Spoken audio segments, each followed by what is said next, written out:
Ya. Listo. Bien, chicos. Bien, chicos, el grupo de preparación. Vamos a empezar con la clase. El tema es la guerra del guano y salitre. Muy bien. Perfecto. El Perú en vísperas de la guerra con Chile. Vamos a contextualizar. Repasemos nuevamente. A ver, ¿qué estaba antes de que empiece la guerra del Pacífico o la guerra del guano y el salitre? Pues lo mismo, como lo quieras llamar. Vamos a contextualizar qué había ocurrido durante el civilismo. Claro, el civilismo es la respuesta al primer militarismo, ¿no? Pero exactamente la gestión del primer civilismo es lo que da toda una cadena de consecuencias para los resultados actuales de lo que va a ocurrir acá en la guerra del guano y el salitre. ¿Ya? Entenderemos también el contexto y relación entre Perú y Bolivia y Perú, Bolivia y Chile. Muy bien. A ver, compartamos por favor, yo los escucho ahora mismo, quiero que participen y me digan qué recordamos del primer civilismo. Por un ejemplo, a ver, el contrato Dreyfus, o qué más. A ver, coméntenme, ¿qué recordamos del primer civilismo que ya hayamos compartido en clase anterior? Los escucho, muchachos, los escucho. Si no se acuerdan, en todo caso, díganme de frente, profesor, no recuerdo, no hay problema. A ver, algunos están enviando al chat. Repetir la pregunta. ¿O es problema de cobertura, chicos? ¿Qué recordamos del primer civilismo? Necesitamos recordar un poco del primer civilismo. Necesitamos, para entender cómo se da la guerra entre Perú y Chile, necesitamos contextualizar y recordar el primer civilismo. ¿Qué ocurre en el primer civilismo? A ver.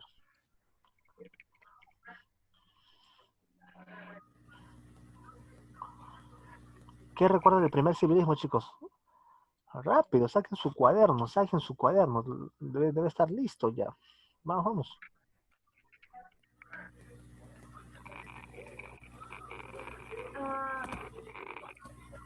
Manuel Pardo.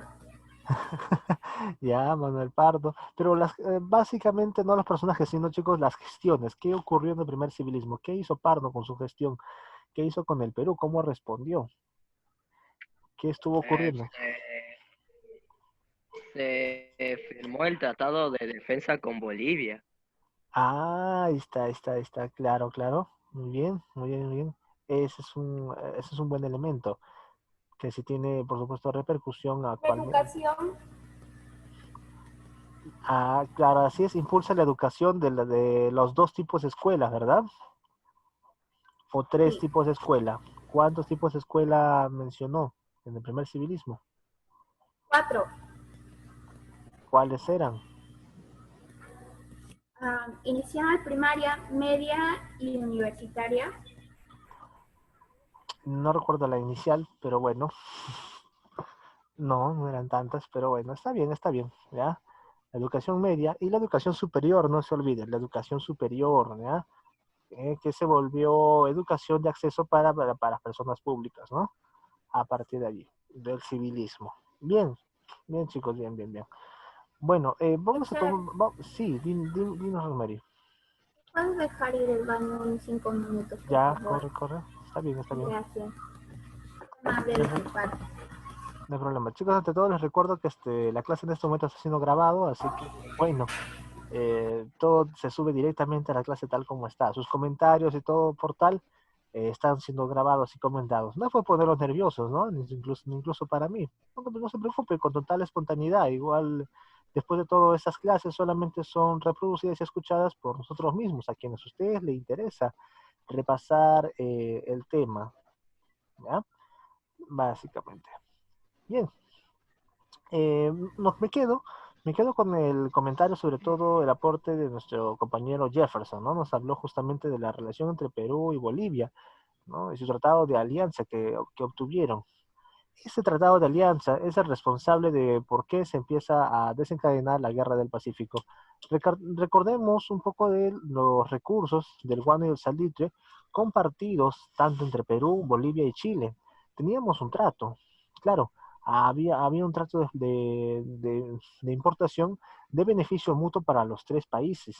Muy bien, Ahora, pasa lo siguiente. Bolivia, ¿ya? Nuestro best friend, nuestro país best friend de aquel entonces, ya con quien comportamos, donde se pactó el tratado de alianza con él, realiza una variación en el contrato de lo que nosotros entendemos o conocemos del tratado del guano y el salitre, ¿no? Bolivia realiza un impuesto de 10 centavos por cada 100 kilos de salitre exportado por parte de Bolivia. O sea, empieza a cobrar impuestos, ¿no? Lo que es sinónimo o un recordatorio de el peaje de repente, es la mejor referencia que les puedo entregar, ¿no? Entonces, a ese impuesto, Chile, Volví. muy bien, a ese impuesto Chile se indigna, ¿no? Dice, ¿qué ocurre? ¿Cómo Bolivia se atreve a elaborar un impuesto de 10 centavos por cada 100 kilos de salitre? Si todos habíamos respetado el trato de que no habría ningún tipo de impuesto de por medio para la actividad de exportación. Bien. Entonces, va a la Valle, ¿no? Y llega a Valparaíso, en nombre de Perú, y es tratado hostilmente en tierras chilenas. Esto es el resultado de toda una campaña, ¿no? De parte de la prensa chilena, para empezar, o en realidad porque tenía movimiento pues de propósito económico, ¿no? La acaparación del recurso del salitre era el eje principal para el movimiento de estas guerras. Ahora, entonces el presidente chileno exige pues una explicación del tratado de Rivagüero-Benavente, ¿no? Y que Perú sea neutral en el conflicto, porque Perú, justamente el tratado de alianza con Bolivia, intenta intermediar, ¿no? Intenta intermediar y respaldando sobre todo las acciones de Bolivia, pero Chile no las acepta. Entonces la misión de la Valle fracasa y Chile declara la guerra al Perú el 5 de abril de 1879. Muy bien. Y justamente por consecuencia del Tratado de la Alianza Defensiva, o el Tratado de la Alianza Defensiva con Bolivia, ¿ya? Está en mayúscula y grande para que nunca lo olviden. Ahí está, el Tratado de Alianza Defensiva. Ese tratado es ya en la cual es el responsable de las subsiguientes guerras que ocurren. Por ejemplo, una de las guerras que es la batalla de Iquique, que resultamos ganadores y después continúa el combate de Angamos. Recuerden, chicos, este detalle, ¿eh? Batalla siempre es ejercido en tierra, combate en agua. Recuerden siempre esa variación. Muy bien. Entonces, bueno, con el fracaso de la Valle por intentar intermediar y llegar a un acuerdo, es que, a ver, un momento, disculpen, chicos, un compañero César Lugo. César Lugo, estoy. Bien. ¿Qué, Entonces, profesor? disculpe, no, un compañero, César Lugo está conectándose, lo acabo de aceptar. Profesor, yo estoy acá. Uf, Están queriendo entrar impostor seguro. en- ah. A ver, César Lugo, habla en estos momentos, habla para reconocer dónde estás. Buenas, profesor, buenas. Ya, Soy yo, que estoy acá. ya se retiró, estaba ahí, ya se retiró, ya no hay problema. Ya, gracias chicos, hay que tener cuidado, sí, hay que tener cuidado. Bien, bien, continuamos entonces. Entonces, ese es el caso del tratado de la alianza defensiva. Este tratado de alianza defensiva es el responsable de a nosotros intentar intermediar y defender por Bolivia, es que Chile da por resultado la declaración de la guerra no solo a Bolivia, sino también a nosotros, ¿no? Nos ganamos el pleito justamente por el respeto de ese tratado de alianza defensiva. ¿Mm? Entonces, se da por tal la siguiente línea de tiempo de todos los combates y guerras que ocurren. Bien, entonces tenemos ya, encuentras ahí justamente la declaración de la guerra de Chile a Perú, la misión de la Valle, y el combate de Iquique, siendo la primera guerra de apertura, donde el Huáscar sí hace su presencia, pero ya es una presencia de victoria, ¿no? Y logra espantar a los demás, al demás navío chileno. Pero y en el cual también se da la muerte de un héroe de guerra chileno. Claro, sí, como aquí para nosotros es Grau, para allá es su héroe Prat. Vamos a hablar de él más adelante, en la siguiente diapositiva. Entonces, en el combate de Iquique fallece justamente este héroe chileno Prat. Y Chile, en realidad, aunque pierden en el combate de Iquique, esa pérdida en realidad sirve como una especie de catalizador moral y motivacional para las acciones chilenas, los cuales lo realizan justamente en el combate de Angamos. ¿Mm? Allí donde nuevamente el Huáscar, ya siendo el único monitor de mayor poder y presencia de parte del Perú, frente al navío de chileno, que en realidad el peruano era mucho mejor, era mejor. Pero aún así, justamente, ¿cuál es el efecto, cuál es el fenómeno? ¿Por qué entonces el Huáscar pierde, ¿no? Y más aún, comandado por Miguel Grau. Ojo, Miguel Grau no solamente era, él de por sí, antes de fallecer, él ya era famoso, él ya era reconocido, esto cabe recordar, ¿ah? Esto no lo olviden. Claro, obviamente se inmortalizó aún más con su fallecimiento en guerra, pues, técnicamente lo que lo hace héroe, por causa de defensa del Perú, pero él ya era reconocido y famoso antes de morir. ¿Mm? Era muy reconocido por su habilidad era un general, entonces por su habilidad de visión y estratega militar, él ya era muy reconocido. ¿Mm? Y más aún por la compañía a la cual él estaba encargado de comandar, que era el Monitor Huáscar. Entonces, tenía un buen atributo, ¿no? Tenía un motivo de fama, porque estos monitores en realidad pues eran uno de los últimos elementos en tecnología. No se comparaba al tipo de navíos que utilizaban los chilenos. ¿Ok? Brian Pauker, ¿estás aquí con nosotros? Sí, ¿no? Brian. Sí, allá. Bien, estoy viendo solicitudes aleatorias de uno de ustedes. Uf. Bien, entonces, pero no se preocupen, como les digo, profesor, pero ¿qué ocurre en el combate de Angamos? ¿Cómo es que pierden? Para eso les tengo esta lectura de hoy. Allí está, ahí les voy a narrar de forma completa qué ocurre en el combate de Angamos, ¿no? Y por qué fallece Miguel Grau y cómo fallece Miguel Grau también va a ser descrito. ¿Mm? De acuerdo. La campaña marítima. Bien, ya les había comentado esto, la flota chilena y peruana, en sus diferencias, era muy abismal. Y Bolivia, por supuesto, obviamente no tenía barcos debido a que carece de espacio geográfico del mar, ¿no? No lo tiene. Así que, bueno, por ese lado siempre Bolivia ha estado rezagado. De acuerdo. En el combate de Iquique, 21 de mayo de 1879, el monitor Huáscar, dirigido por Miguel Grau, acabó con el bloqueo chileno. Bien, ahí lo tienen. Hundiendo la Esmeralda y acabando con la vida del chileno Arturo Prat. Ahí está, ¿no? Arturo Prat, el héroe chileno, ¿no? Entonces, ahí lo tenemos. Ahora, aquí vamos a hacer una puntuación y aquí nos sensibilizamos en cierta parte por este personaje de Miguel Grau. Hay datos, hay elementos que les va a ser muy curioso saberlo. Y de repente podemos aplicar la empatía con este personaje en este momento, ¿ya? Por el mensaje siguiente. Por ejemplo, este era el pensamiento, claro, Miguel Grau era un general de la Marina, tenía conocimientos bélicos y de milicia para la ejecución de la guerra. ¿Ya? Y desde ese punto de vista, tal vez desde el aspecto profesional, pues era un excelente general. Pero lo determinaba justamente el Caballero de los Mares por su perfil moral, ¿no? Tenía una actitud, un carisma también muy conocido. Su pensamiento sobre la guerra era el siguiente, ¿no? Él decía que la guerra con Chile es un conflicto civil, fratricida, entre dos pueblos hermanos. Otras palabras, bueno, Miguel Grau, aunque ejerció o tuvo que ejercer la guerra por los tiempos la época que le tocó vivir, miren, bajo su propia ideología, bajo su propio pensamiento, él en realidad no quería ser partícipe de esto, ¿no? Si él hubiera podido tener la verdadera libertad de elegir, de repente no hubiera participado, no estaría allí presente. ¿Por qué lo llamó él fratricidio? A esta parte de repente no se entiende. Bueno, se le denomina fratricidio cuando es la acción o delito de cometer asesinato entre familiares.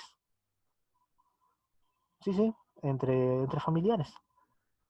Pero profesor, me dirás, ¿cómo es posible si estamos hablando de Perú con Chile?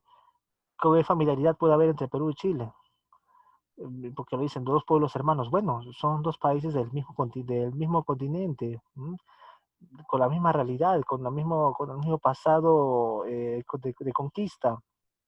De repente, bajo esa perspectiva, Miguel Grau lo veía, ¿no? Pero a esto hay que agregarle otro evento más, chicos. Y aquí de repente es un dato, o se le puede condenar también una chismosería de la historia, ¿no? Pero en esta situación tiene validez mencionarlo.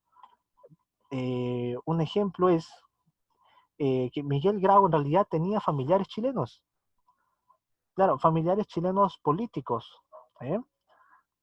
Sí, sí, sí. Sobre todo el más cercano sería un concuñado que él tenía, ¿sí? Sí, de parte de su madre.